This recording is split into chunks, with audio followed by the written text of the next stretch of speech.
Hello po mga kababayan, kamusta po kayong lahat? And once again, welcome back to another episode of Simply Talkies Vlog. Ang pag-uusapan natin mga kababayan ay ito pong naging resulta ng eleksyon sa bansang Taiwan.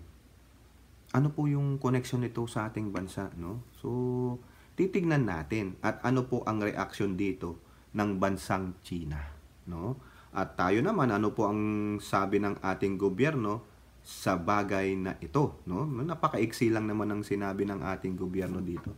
Okay? So, bago po tayo magsimula, nais ko lang pong magbigay-pugay at pag-shoutout sa ating mga channel members, no? Yung mga members natin na hindi bumibitaw, nung simula pa lang nagpa-member na, nandiyan pa rin po sila.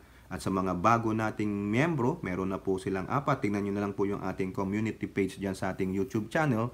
Maraming salamat po sa inyo, sa mga followers doon sa ating FB page, no? Subscribers, likers, and nagsishare. At ganun din po sa mga nagko-komento na nagpapataba ng ating puso, no? At maraming salamat po sa inyo at ganun din po sa mga bashers natin. May God bless you all. So ito po ang topic natin, ano? Kasi may naganap po na election diyan sa Taiwan and yung presidential election nila. So, parang ang presidential election nila is pattern here in the United States na mamimili ka lang ng isa, kung sino man po yung VP niya, at kung nanalo yon, silang tandem na ang magiging leader of their country, no? At ang ganda po nung ginagawa nung ang ganda po nung ginagawa nung boto nung sa polling precinct nila. Nakita ko po sa X account may nag-post, no?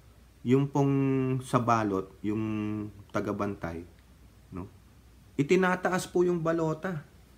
Yung laman ng ballot box, tinataas niya talaga.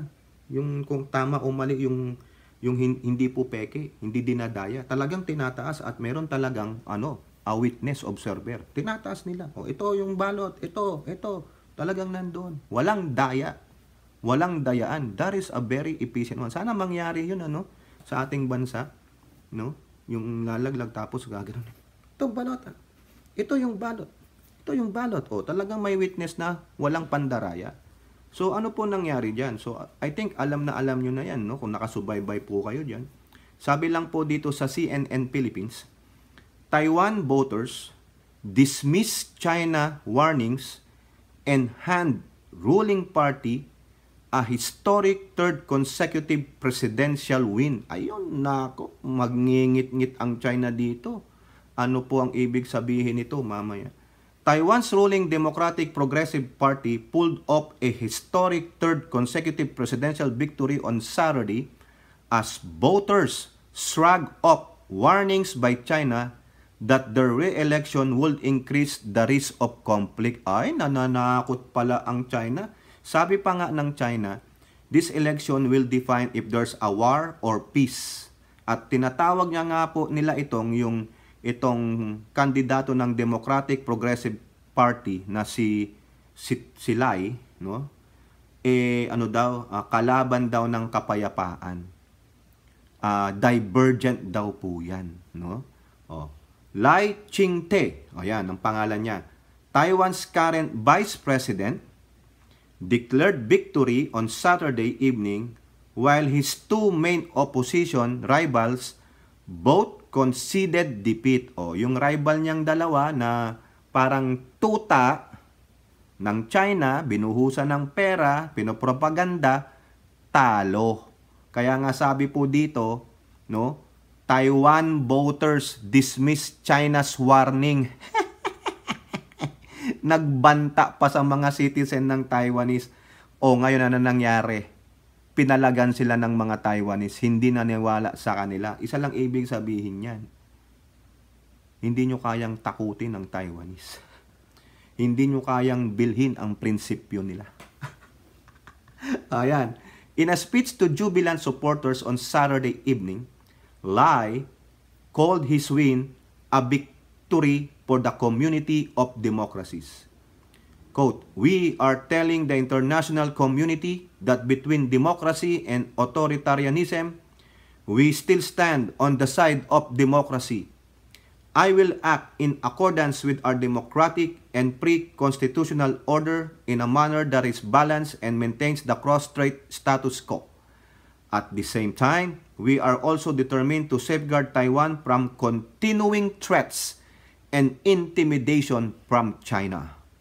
Lai's running mate Xiao Bekim, who recently served as Taiwan's top envoy to the United States, was elected Vice President.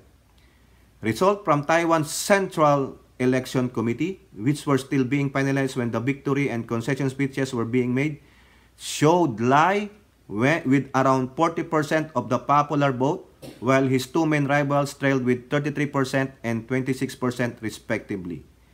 The boisterous election campaign, an illustration of Taiwan's vibrant democratic credentials, was fought over a mixture of livelihood issues as well as the thorny question of how to deal with its giant one-party state neighbor, China, which under Xi Jinping has grown more powerful and bellicose. Bellicose? Ano ba yung word na yan?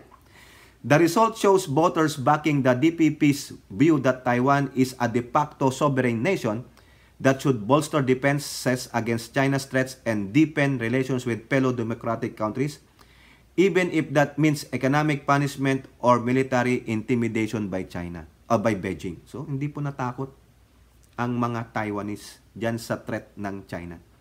It is also further snub to 8 years of increasingly strong armed tactics toward Taiwan under Xi, who has vowed that the island eventual reunification with the mainland is a historical inevitability.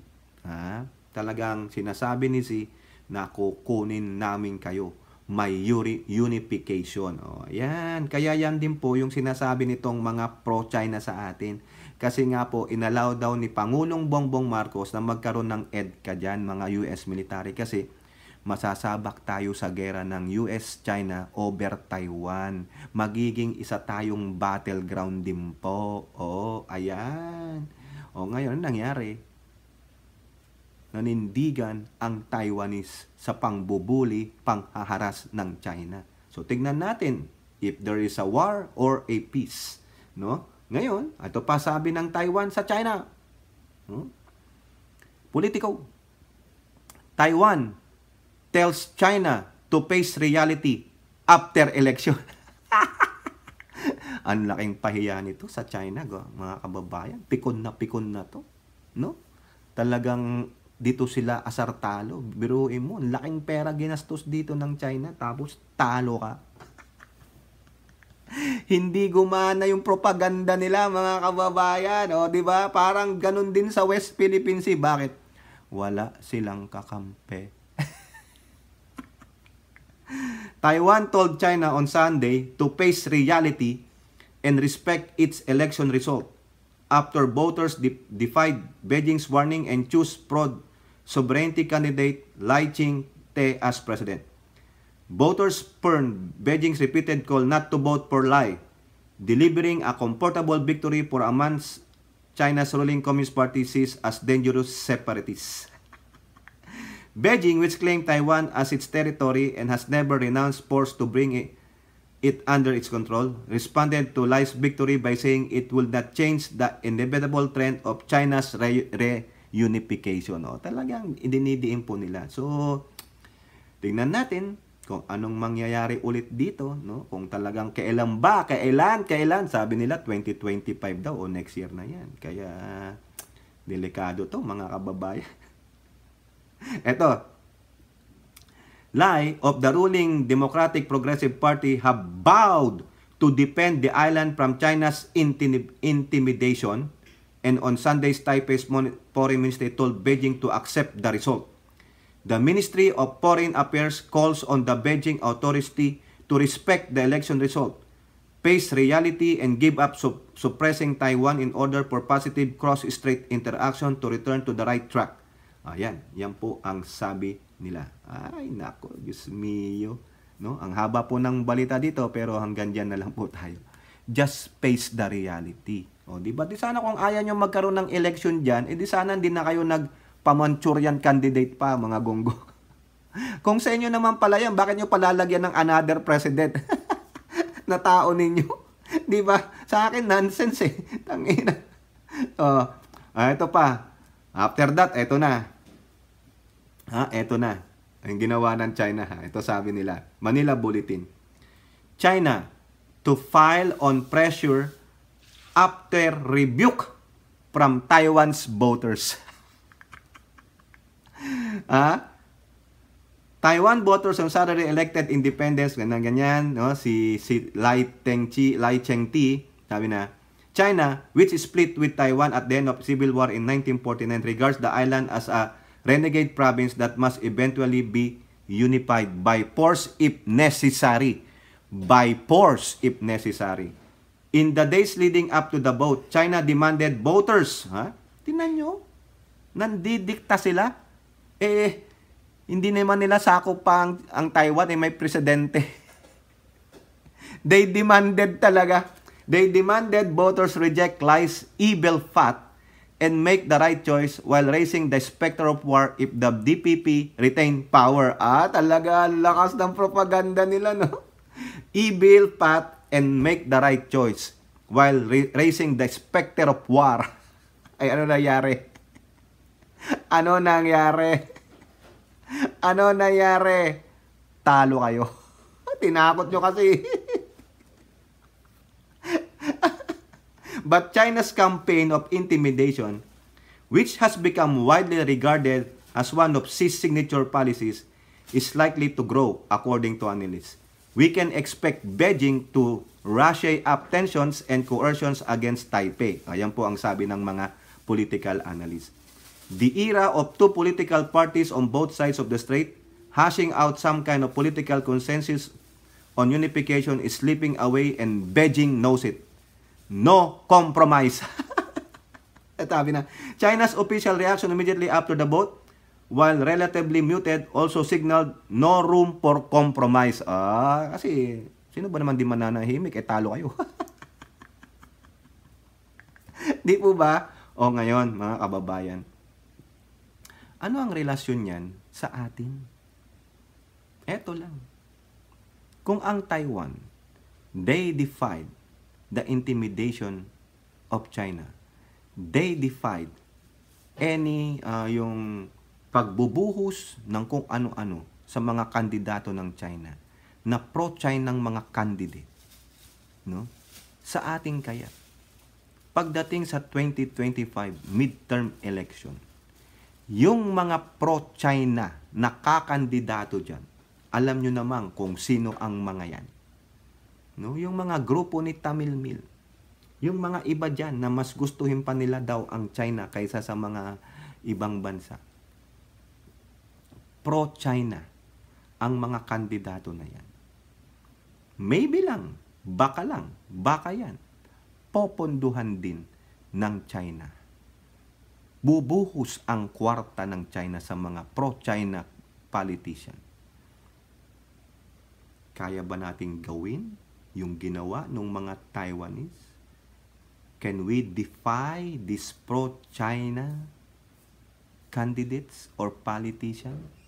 Kasi kung hindi natin magagawa yan at nagwagi sila, malamang lalong mawawala ang West Philippine Sea. Mawawala ang ipinaglalaban natin sa West Philippine Sea. Diba? Sana maging katulad tayo nitong mga Taiwanese na ito that despite of threats and intimidation, pangbubuli, panghaharas ng mga Chekwa sa kanila, ay dinify nila. Sa ating kaya ba nating ibasura, i-junk ang mga pro-China candidates? Alam nyo na yan. No? At kung hindi nyo pa alam, malalaman natin sa 2025, iisa-isahin natin sila. Dapat may mga ganong question. Ano ang posisyon mo sa pangbubuli ng China? Ano ang posisyon mo sa mga pogo na ang mga nandyan ay mga criminals na mga Chinese? Diba? Diyan sa isang pogo sa Pasay, kita nyo? May sex slavery, may prostitution, may torture chamber, may mga nalululong sa mga sugal, online man o sa casino. Tapos hindi sila makapagbigay ng statement sa pangbubuli, panghaharas, intimidation ng mga Chinese Coast Guard sa ating mga RORI mission, sa ating mga mangingisda dyan sa ating West Philippine Sea. Papayagan nyo ba yan?